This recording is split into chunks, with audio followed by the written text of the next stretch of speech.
कैसे इसका जो है पैसा कहाँ से आएगा, उसके बारे में थोड़ी-सी थ्योरी हम बताना चाहें, तो उसे हम कैसे बताएँगे, ये देखो आप। जैसे सबसे पहले जो है इंसान की मैंने आपको बताया था कि सबसे पहला जो है अगर किसका होता है, उसकी खुद की पर्सनैलिटी का होता है, वो आदमी कैसा है खुद, उसके बारे में बताता है। तो इसमें जो है पहले भाव का जो है दस लॉर्ड का एंजल कौन है? आपका गुरु है ये, ठीक है? और गुरु कहाँ बैठा है आपका? गुरु बैठा है आपका, ये देखिए गुरु आपका बैठा है यहाँ पर, छठे घर में आपका, ठीक है? इसका मतलब क्या हुआ कि ये जो है आप देख रहे हैं कि ये दूसरे और 12वें घर का मालिक जो है आपका छठे घर में आ गया। तो इनकी पूरी जो एक कह सकते हैं पूरी इनकी जो ध्यान है, पूरा जो इनका दिमाग है, वो हर समय कहाँ रहता होगा? आपके जो है इस छठे घर पे, यानी कि बीमारी पे, कर्जे पे, लोन पे, कि कैसे अपना काम हम आगे बढ़ाएं, पूरा इसी से। हालांकि इनके अंदर जो है कह सकते हैं कि इनके अंदर बुद्धि बहुत ज़्यादा होगी। जुपिटर क्या है? कंसल्टिंग का होता है। जुपिटर क्या है? ज्ञान का होता है, बुद्धि का रचयिता भी होता है। तो इनके अंदर ज्ञान तो बहुत होगा, बुद्धि भी बहुत होगी, ठीक है? और शनि का भी असर है, तो शनि का असर देखो लगन में बैठा हुआ है शनि। इसका मतलब क्या हुआ कि उनमें शनि क्या कहता है, आदमी को जो है अंदर तक सिकोड़ के रखता है, मतलब ब्लॉक करके रखता है।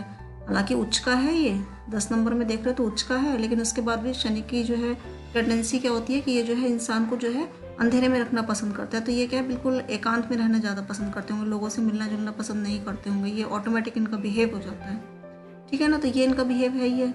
और मंगल की भी देखो एस्पेक्ट पड़ रही है, तो इसका मतलब क्या है कि मंगल देख रहा है, तो इसका मतलब ये जो है काम करने से भी घबराते नहीं होंगे, मेहनती भी होंगे।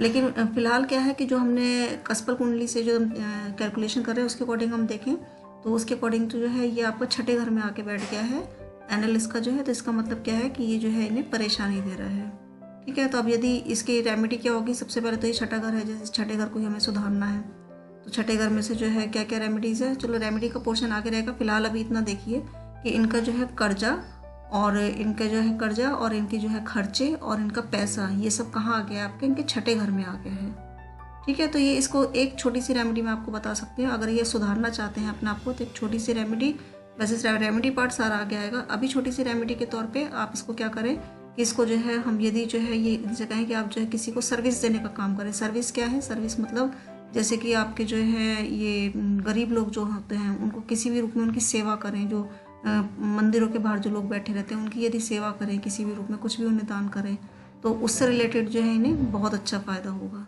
ये छठा घर जो है इन्हें पैसा देने लग जाएगा, ठीक है ना? इस तरीके से थोड़ी सी रेमेडीज़ करेंगे, अभी रेमेडी वाइट पूरा आगे आएगा, उसकी टेंशन मत करिए। मैडम आप ये बता दीजिए।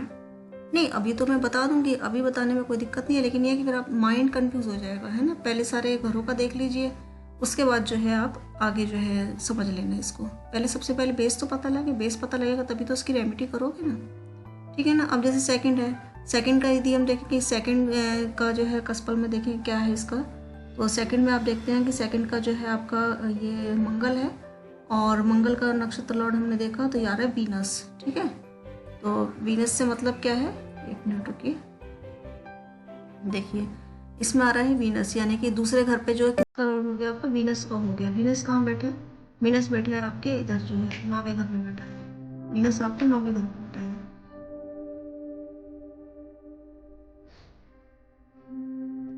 अब ये जो है कि दूसरा घर क्या देता है? दूसरा घर आपको पैसा देता है, आपको वेल्थ देता है। तब ये हम सोचे कि इसका पैसा कहाँ से आएगा इस बंदे का?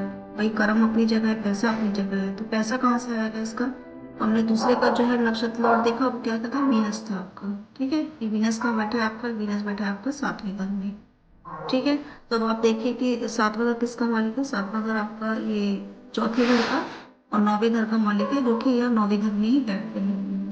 इसका मतलब इसका पैसा जो है यदि ये धार्मिक कोई काम करता है, प्रेजेंट करता है, प्रेजेंटेशन करता है धार्मिक रिलेटेड, देखो केतु भी बैठा है, ठीक है? तो अगर ये वास्तु का काम करते हैं तो इन्हें बहुत अच्छा कंसल्टिंग का काम करेंगे वास्तु से रिलेटेड, तो इन्हें बहुत फायदा देगा। क्योंकि आप देखते हैं कि पहला घर है, पहला घर कहाँ आ गया? सर्विस के घर पे आ गया, सर्विस देने का काम जुपिटर आ गया यहाँ पे। और सेकंड पैसा का कहाँ पे आ गया आपका? वीनस आ गया, जो कि केतु से रिलेटेड है, ठीक है? तो इसका मतलब क्या है कि यदि ये इस चीज़ का काम करते हैं, हालांकि इसमें सूर्य जो है नीच का बन के बैठ गया है, तो इसकी रेमेडी करनी पड़ेगी। और बाकी जो है देखें तो केतु भी इन्हें फ़ायदा देगा, वीनस भी फ़ायदा देगा। तो अगर ये वास्तु से रिलेटेड कोई काम करते हैं, प्रेजेंटेशन करने का काम करते हैं, वास्तु को कंसल्टिंग करते हैं, तो उससे इन्हें बहुत अच्छा फ़ायदा हो सकता है, क्योंकि केतु भी साथ में आ गया है। पैसा आ सकता है इससे, इनके पास पैसा और सुख सुविधाएं, ये सारा जो है इनका बढ़ सकता है, ठीक है ना। और शौक भी इनको होगा, इनका शौक देखो, ये पांचवा घर जो शौक का होता है, शौक का मालिक जो है, इनका जो एक कहते हैं हैबिटेशन, जो इनका जो है एक हैबिट्स जो होंगी, आदतें जो होंगी, वो भी इसकी जो है कहाँ पे आके बैठ गई हैं, नौवें घर में आके बैठ गई हैं। तो इन्हें जो है जो धार्मिक जो चीज़ें होती हैं उनसे बहुत अच्छा इन्हें जो है फ़ायदा हो सकता है। मंदिरों से रिलेटेड, वास्तु से, कंसल्टिंग से फ़ायदा होगा 100% इन्हें। लेकिन ये सूर्य ने गड़बड़ कर दिया, बस सूर्य को थोड़ा जो है फोकस करना पड़ेगा। ठीक है ना। अब इसके बाद जो है जैसे हम ये पूछेगा, कोई तो बंदा पूछता है कि जो है इसको जो है कर्म क्या करेगा, कोई बंदा ये पूछता है, तो कर्म का हम कैसे चेक करेंगे? कर्म का सब लौट क्या है आपको, उसका नक्षत्र लौट देखिए, सब लौट देखिए, उसके बाद इसके आगे देखिए, एक मिनट देखिए, जैसे ये आ रहा है आपका